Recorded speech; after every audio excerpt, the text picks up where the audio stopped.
It is hard for me to start this video.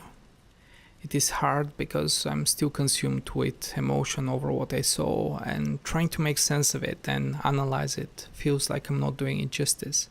So I'm going to get straight to the point.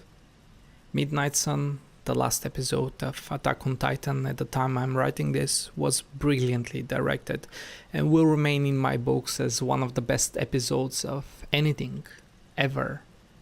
It built upon the still vivid memories of events in the past and created the most excruciatingly beautiful tension, and it did that by holding off on arguably one of the biggest strengths of the series, its music. By doing so, it allowed the voice actors to not only completely immerse the audience in the hellish world their characters exist in, but also brought to life the moral dilemma of having to do what is right and what everyone on that cursed roof truly longed for. 自分で何をやっているのか分かっているのかエルヴィンを調査兵団団長を見殺しにしろと言ってるんだぞ。時間がない。邪魔をするな。エレン、市場を捨てろ。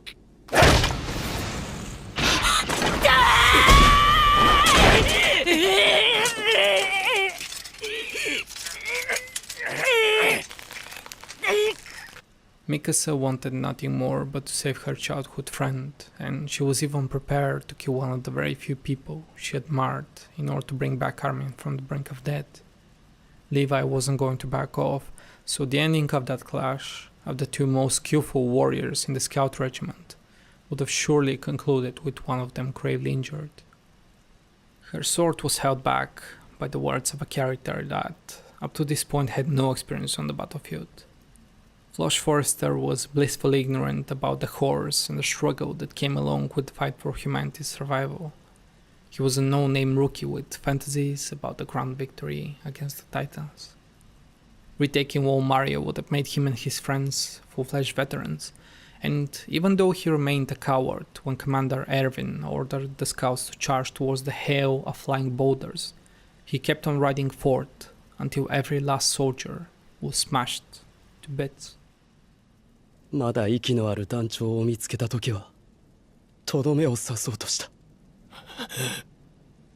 でもそれじゃ生ぬるいと思った。この人にはまだ地獄が必要なんじゃないかって。そして分かったんだ。巨人を滅ぼすことができるのは悪魔だ。悪魔を蘇らせる、それが俺の使命だったんだ。それがおめおめと生き残っちまった俺の意味なんだよ。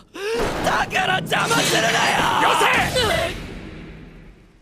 せ! At the very end, he mustered the courage to stand up against one of his fellow comrades and was willing to sacrifice himself for what he thought was right. Mikasa would have surely ended his life if it wasn't for Captain Hanji, who turned out to be not only the voice of reason, but also showed such motherly love and compassion towards her subordinate, one so uncharacteristic for soldiers, that Mikasa had no choice but to let go. とてもじゃないけど、受け入れられないよ。正気を保つことさえままならない。辛い。辛いよ。分かってる。それでも前に進まなきゃいけない。The tears of Mikasa as she realized she lost the fight, lost Armin, the grueling silence and her arm falling down, they all signified her surrender to fate. But there was no time to cry out and wallow in pain. As Hanji said, they had to move on. So the camera panned away and focused on Levi, who was about to save one of his oldest friends. Yet, Commander Erwin Smith wasn't just a friend. He was also a beacon of hope, a conman so skillful he managed to convince hundreds of scouts to willingly sacrifice themselves just so that Levi would have a slim chance of taking down the Beast Titan. Erwin even gave up on his dream because of that, And now that Levi wasn't able to fulfill his promise and kill the beast, he had all the more reason to bring back his friend to life.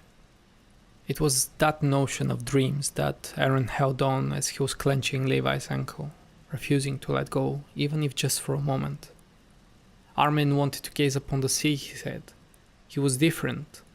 His reason to fight wasn't bound by hatred. His dream was pure. But that wasn't enough for Levi, who ordered everyone to back away as he was about to turn Erwin into a mindless titan.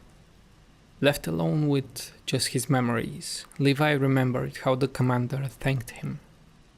Erwin was finally given a reason good enough to give upon his dream and the never-ending suffering of pursuing it. The devil could finally find peace. And that is when the music starts. Silent, barely audible at first, it slowly builds up as if to bid farewell to Berthold.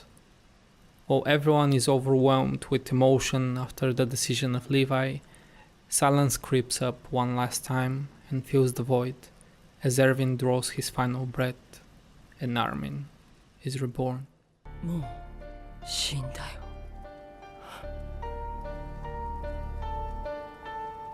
そう